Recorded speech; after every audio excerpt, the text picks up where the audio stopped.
పరశురామ జయంతి కూడా వస్తుంది. ఈ సందర్భంగా పరశురాముడిని ఎలా ఆరాధించాలి అంటారు? కామాక్షి దేవ్యే నమః. ఈ పరశురాముడు అనేది దశావతారాల్లో ఒక అవతారం అమ్మ.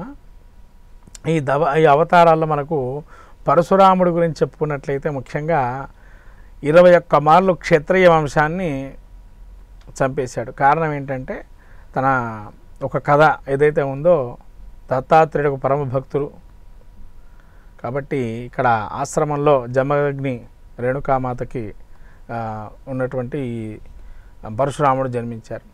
ఈ పరశురాముడి యొక్క అంశం ఏంటంటే అసలు ఇదొక కథనం ఉందమ్మా. యాక్చువల్గా ఏంటంటే బ్రాహ్మడికి కోపం ఉండకూడదని కథనం.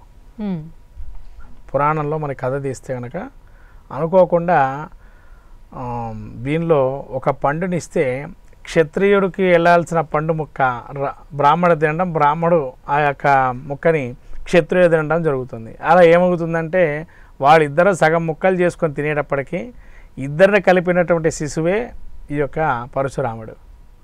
అంటే ఇటు క్షత్రియ కులానికి సంబంధించినటువంటి క్షాత్రం ఉంటుంది, బ్రాహ్మడికి సంబంధించినటువంటి తపశ్శక్తి ఉంది, మంత్రసిద్ధి కూడా ఉంది. రెండు కలిపితేనే పరశురాముడు. అంటే ఇటు రాజుకు సంబంధించిన క్షాత్ర గుణం ఉంది, బ్రాహ్మడికి తెలిసినటువంటి దైవత్వ గుణం కూడా రెండు ఉన్నాయి. కాబట్టి ఈ రెండు గుణాల గుణసంపన్నమే పరశురాముడు.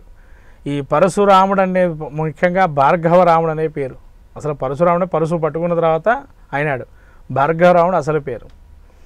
అయితే ఈ భార్గవరాముడు ఏంటంటే ఇక్కడ మన కేరళ సాంప్రదాయంలో ఎక్కువగా ఆయన్ని చూస్తూ ఉంటాం. ఎందుకంటే కేరళలో దేవాలయాలు దాదాపు కేరళ తమిళనాడులో ఈయన చాలా వరకు విగ్రహ ప్రతిష్టలు చేశారు ఆయన కాలంలో, కృతయుగంలో. కాబట్టి మీరు వెళ్ళినట్టయితే పరశురాముడికి సపరేట్గా కొన్ని దేవాలయాలు ఉన్నాయి ఇక్కడ మనకు కనపడకపోయినా. కానీ ఏంటంటే భార్గవరాముడు ఇంకా ఉన్నారు అని చెప్పి చిరంజీవి అని మనకు ఉన్నది. ఎందుకంటే మనకు ఒక శ్లోకం కూడా ఉంది దానికి సంబంధించినటువంటి, మనం షష్ఠి పూర్తిలో వాడతారు ఆ శ్లోకాన్ని. అశ్వత్థామ బలివ్యాసు హనుమానశ్చ విభీషణ కృప పరశురామస్థ సప్తైతే స్థిరజీవన. అంటే చిరంజీవుడు, సప్త చిరంజీవులో పరశురాముడు ఒకడు.